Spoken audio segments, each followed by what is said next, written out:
Selamat datang di Elvis Villas Channel.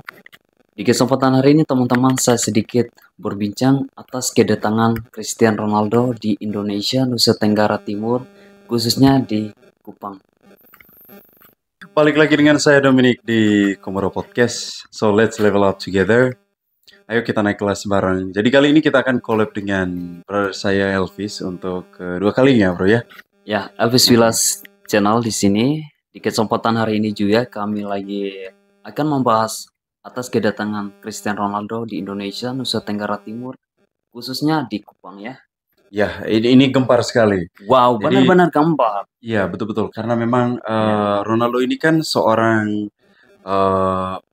manusia dengan pengikut media sosial paling Yeah. banyak di dunia, Yeah. bro. Ada 900 jutaan. Dan dia That's menjadi right. orang nomor satu. That's Ya. right. Number one Number one, yes. around the world. Around the world. Ya. Seluruh dunia. Siapa sih yang nggak kenal Cristiano Ronaldo?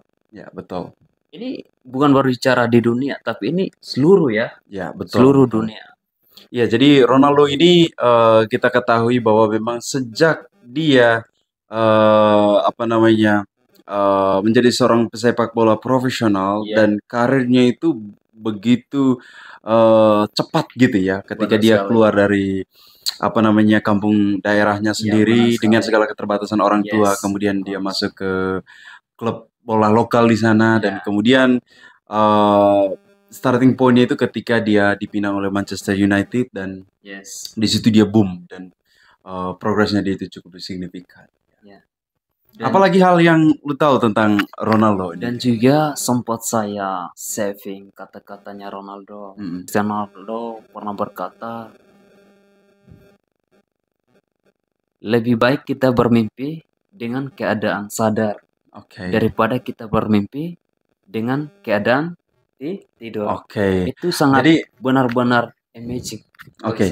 Jadi mimpi bermimpi pada saat sadar itu Ya. artinya kita inginkan sesuatu tetapi Ya. kita tak sadar bahwa kita bisa melakukan itu dan langsung ambil action gitu Yeah, ya. that's Jadi right. tidak sedang tidur gitu kita membuat That's itu. right. What I mean. Okay. You know. Karena di saat ia memikirkan sesuatu apa yang akan ia lakukan dalam keadaan sadarnya, di situ yang Cristiano maksud. Oke. Dan juga masih ada kata lainnya, bandingkan dirimu dengan orang lain. Tetapi bandingkanlah hari kemarin dengan hari ini.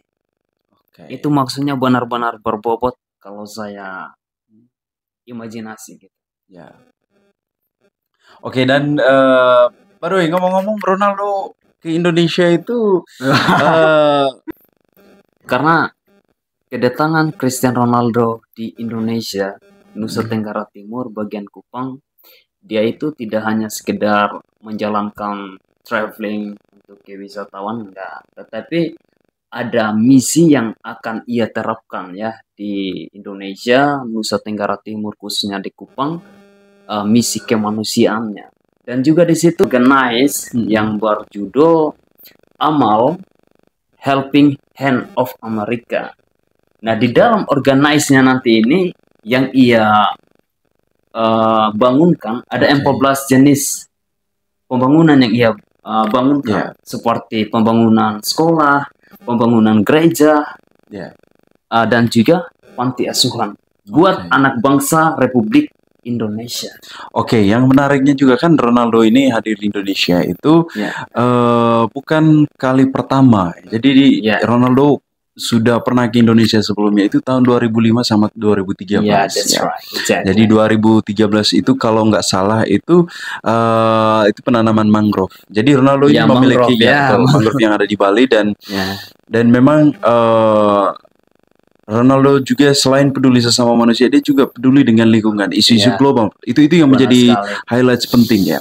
Kemudian Ronaldo ini juga pernah ke Indonesia itu tahun 2005 itu setelah tsunami Aceh. Tsunami Aceh. Nah, waktu itu kan pernah waktu itu Ronaldo betul.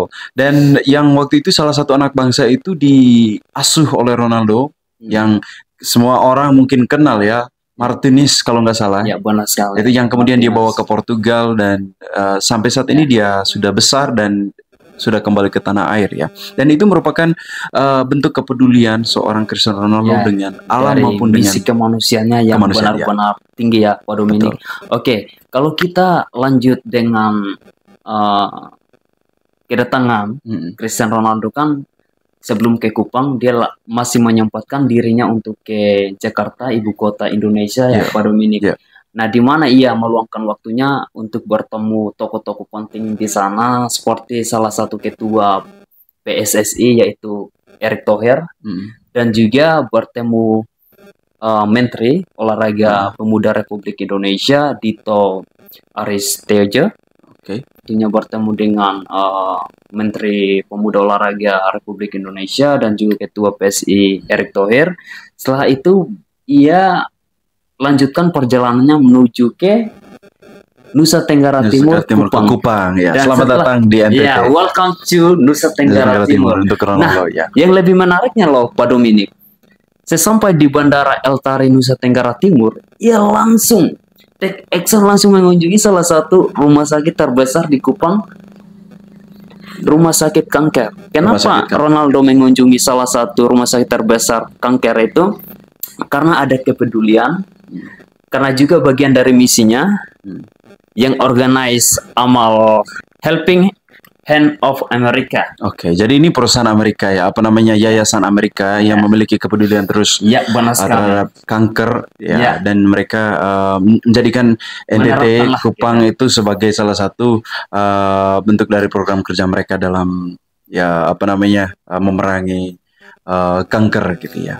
Bagi saya sebagai anak bangsa Indonesia, khususnya di Nusa Tenggara Timur, benar-benar menyentuh di hati ya, Pak Dominik, ketika saya melihat berita-berita yang lagi tren Cristiano Ronaldo di Indonesia. Luar biasa sih, benar-benar menyentuh sekali di hati. Saya sangat menghargai sudah berkunjung, terutama ya di Nusa Tenggara Timur, khususnya di Kupang. Sangat bangga atas kedatangan Cristiano Ronaldo. Oke, dan teman-teman ya, saya juga punya pengalaman yang sangat-sangat. Kenapa saya kemudian tertarik untuk membicarakan tentang kehadiran Ronaldo? Selain saya sebagai seorang fan Ronaldo, yang cukup dalam tentang kanker. Ya, jadi almarhumah ibu saya itu meninggal di usia 4 ya. Dan waktu itu karena keterbatasan pelayanan juga ya, keterbatasan apa namanya fasilitas kesehatan waktu itu, akhirnya nyawa ibu saya tidak tertolong gitu ya. Dan juga karena memang waktu itu apa namanya kekurangan dari sisi finansial keluarga juga, akhirnya tidak sempat untuk kemudian itu membawa ke rumah sakit yang memiliki fasilitas yang mumpuni waktu itu. Dan itu yang membuat saya betul-betul sangat apa namanya sangat tersentuh dengan kehadiran sosok Cristiano Ronaldo ini di Indonesia, apalagi di tanah kelahiran saya di Kupang, di NTT. Dan itu karena memang saya ada story juga behind. Wah, Pak Dominik sudah alami mengenai penyakit kanker ya. Karena dengan kehadiran seorang Cristiano Ronaldo saat ini, dia juga akan membangun rumah sakit. Karena sebelum ia teruskan perjalanannya ke Kupang, ia kan langsung mengunjungi salah satu rumah sakit terbesar di situ, rumah sakit kanker. Karena nanti dia akan membangun rumah sakit ya. Karena itu bagian dari visi misinya. Karena kepedulian kemanusiaan dalam bersosial masyarakat. Karena berdasarkan organize yayasan tadi itu, amal Helping Hand of Amerikanya itu. Itu yang ia terapkan nanti.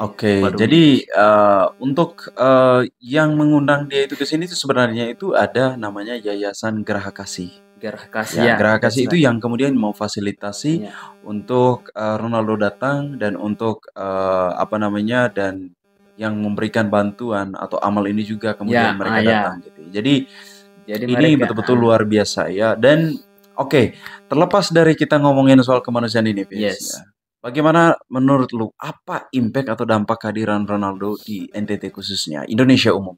Menurut lu apa? Saya rasa dengan kehadiran seorang Cristiano Ronaldo akan membawa Indonesia, khususnya Nusa Tenggara Timur ini ke jenjang yang lebih baik lagi. Kenapa? Yang pertama ia kan menerapkan dari misinya, kemanusiaannya, dalam kepeduliannya, ia akan membangun rumah sakit, itu nomor satu. Nomor dua, ia akan membangun sekolah di Indonesia, Nusa Tenggara Timur. Itu sekolah apa tuh dari yang lo tahu? Enggak, sebenarnya sih universal aja ketika saya lihat media yang lagi trending kemarin sih, dan juga hingga panti asuhan katanya. Mungkin buat anak-anak bangsa mungkin ya gitu Pak Dominik ya. Karena sempat saya baca juga newsnya kemarin. Nah, itu yang saya banggakan dari Cristiano Ronaldo. Kedatangannya akan membawa dampak positif dan membawa dampak yang lebih baik lagi dari sebelumnya gitu Pak Dominik. Ya, betul sekali. Jadi kehadiran Ronaldo ini teman-teman membawa efek ganda. Efek ganda ini duplikat lah ya. Betul. Jadi tidak cuman soal impact dari sisi kemanusiaannya aja ya. Selain yang seperti saya sampaikan tadi bahwa kehadiran Ronaldo itu mengingatkan saya akan kejadian bagaimana ibu saya meninggal itu karena kanker ya.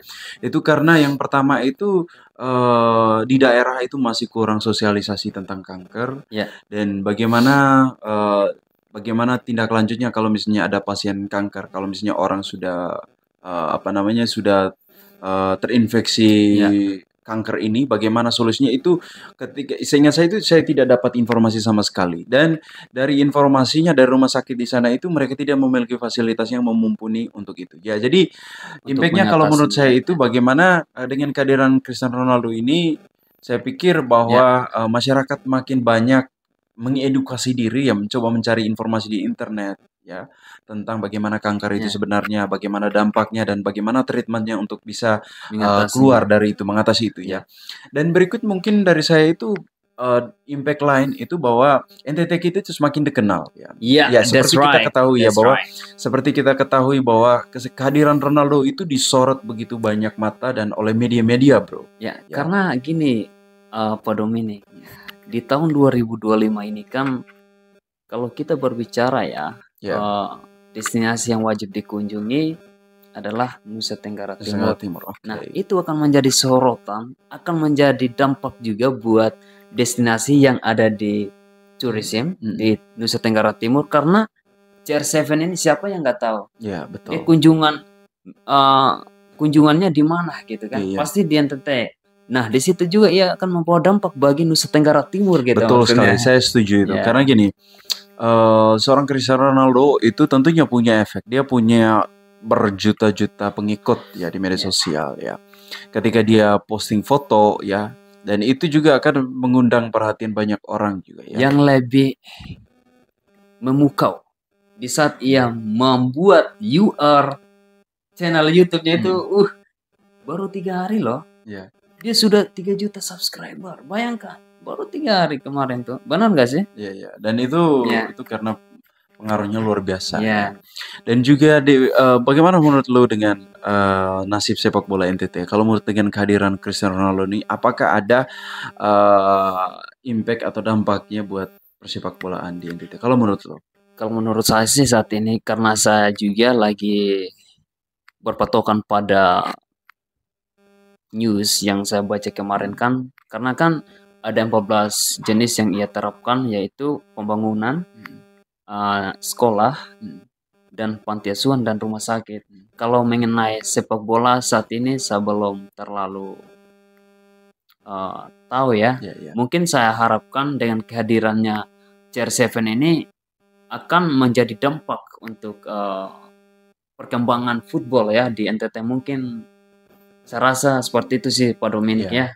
Karena saya cuma berpatokan pada newsnya gitu. Yang saya baca semalam gitu.